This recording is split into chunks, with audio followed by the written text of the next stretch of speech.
Me diz uma coisa, como você realiza aí na sua empresa os processos seletivos para a contratação de novos colaboradores? A gente hoje vai falar sobre entrevista de seleção. Como você pode fazer uma entrevista mais assertiva, conseguir investigar, sondar de melhor forma aquele candidato. Porém, vale a gente destacar aqui o seguinte: a entrevista, ela é uma técnica bacana de ser utilizada, porém ela é um pouco subjetiva. Então, o ideal é que junto à entrevista você aplique também outras técnicas de seleção, como a dinâmica de grupo, teste de perfil comportamental, testes de conhecimentos, enfim, as técnicas que você vai escolher vai muito de acordo com o cargo, com as competências que você precisa encontrar no candidato.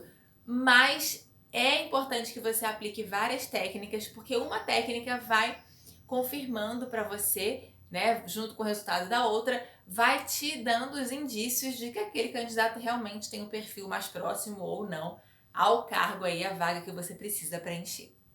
Bom, mas antes de a gente começar a falar aí sobre a entrevista especificamente, eu vou te lembrar, caso você não seja inscrito ainda, de se inscrever no nosso canal para acompanhar os nossos conteúdos que são semanais aqui no canal da Generali. Quando um candidato é convocado para um processo seletivo, para uma entrevista, que é o que a gente vai falar aqui, nós sabemos que o candidato ele chega para a gente tenso, nervoso, o que é normal, né? Todos nós seres humanos, quando vamos ser avaliados, quando somos submetidos a algum processo avaliativo, a gente fica tenso, a gente fica nervoso, porque lá no fundo a gente quer dar um bom resultado. Então, a gente precisa ter em mente que receberemos candidatos, né, com esse perfil, nervosos, tensos. Outro ponto que a gente precisa ter em mente é o seguinte: os candidatos podem, e hoje em dia cada vez mais fazem isso, eles pesquisam na internet, né? Eles entram lá no Google e pesquisam como se comportar em processos seletivos, perguntas mais realizadas em entrevistas de emprego. Então eles chegam pra gente, sentam lá na nossa frente, meio que já organizados e programados com algumas respostas prontas, e às vezes se saem muito bem, e se a gente não tem experiência, não tem expertise, não tem um feeling, né, uma percepção, a gente acaba achando que aquele é o candidato ideal, enquanto muitas vezes não é, tá? Então é importante que a gente, antes de aplicar efetivamente a entrevista, que a gente se prepare para esse momento da entrevista. Então a preparação do recrutador deve acontecer, tá? É importante. Tá bom, Ivine, mas como eu me preparo enquanto recrutador? Primeiro, você precisa conhecer muito bem a vaga. Ou seja, ler a descrição de cargos, caso tenha descrição de cargo daquela vaga, o ideal é que tenha. Ir até a liderança que solicitou aquele processo seletivo, a liderança do setor, e conversar para entender melhor o que ele quer, o que ele espera de um colaborador. Ir até o posto de trabalho, o local que aquela pessoa, que aquele candidato, né, que vai virar colaborador, vai trabalhar, e ver como é o trabalho dele na prática, como funciona, para você entender ainda melhor que requisitos, que conhecimentos, que habilidades e que atitudes aquele profissional precisa ter. Então, primeiro passo, conhecer muito bem a vaga para a qual você está selecionando. Segundo passo, estruturar a sua entrevista. A não ser que você tenha muita experiência, e mesmo assim eu ainda indico, é importante que você anote as perguntas que você vai fazer para o colaborador, para o candidato, desculpa, pelo menos aquelas perguntas que não podem deixar de ser realizadas. Então, o que você vai fazer? Analisar o currículo do candidato previamente. Então, eu não vou esperar o candidato sentar na minha frente para eu poder pegar o currículo dele e começar a ler. Não, eu preciso ter lido antes do currículo e já ter pontuado aquilo que eu fiquei em dúvida, porque muitos currículos não são bem elaborados e deixam a gente na dúvida, né, com relação a alguns pontos. Então, já pontua o que você ficou em dúvida, os pontos aonde você quer se aprofundar mais com aquele candidato, e anota as perguntas que não podem deixar de ser feitas. E como é que você pode fazer? Por exemplo, se eu sei que para aquele cargo aquela pessoa precisa ter um excelente relacionamento interpessoal, então essa é uma competência. Eu vou fazer pelo menos 2 perguntas que têm relação com a competência relacionamento interpessoal.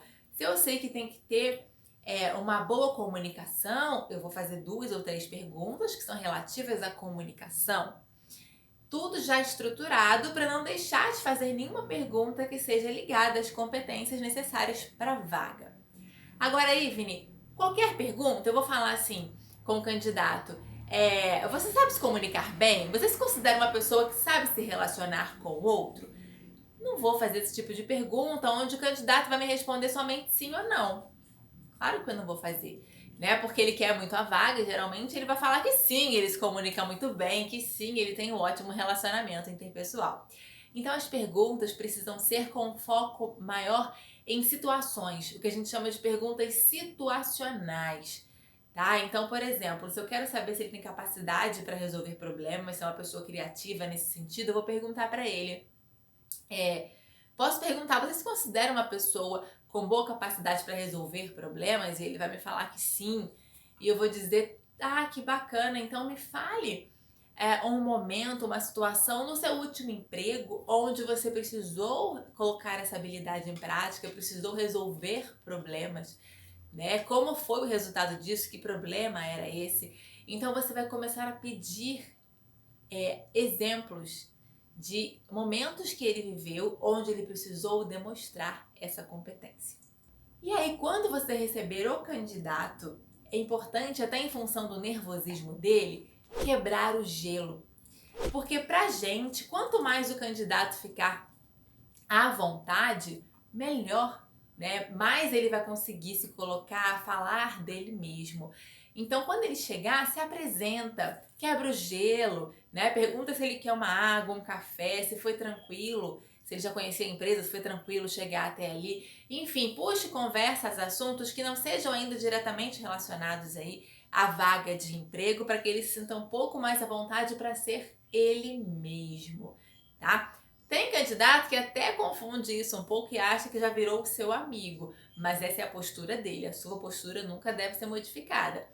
E aí você vai fazer as perguntas que você estruturou, investigar, observar o comportamento daquele candidato no sentido de, será que ele olha nos olhos quando ele está te respondendo? É uma pessoa observadora? É uma pessoa ansiosa que está ali te respondendo, mas está balançando a perna o tempo inteiro, né? Fica tentando desviar o olhar, olhando para o lado. Observa também os comportamentos, as atitudes ali do corpo, né? Que o corpo fala naquele momento, e não só apenas o que aquele candidato diz. E você pode também fugir do script, no sentido de não precisa fazer somente as perguntas que você anotou. Faça as perguntas que você anotou, que são importantes, mas se você verificar necessidade de novas perguntas, em função de respostas dadas pelo candidato, faça isso. Tá? Cuidado com a pressa para terminar logo o momento da entrevista, porque é um momento que você precisa investigar bem o candidato. Então, realmente esteja atenta ali a ouvir o que o candidato está falando, né? Pratique a escuta ativa. Esteja num lugar tranquilo, num lugar silencioso, onde você não vai ser interrompido. Até para não tirar a concentração do candidato também. Bom, espero que essas dicas tenham te ajudado, que você consiga fazer entrevistas mais assertivas, que te proporcionem aí maior resultado, mas sem esquecer novamente de somar a entrevista com outras técnicas de seleção. Até a próxima!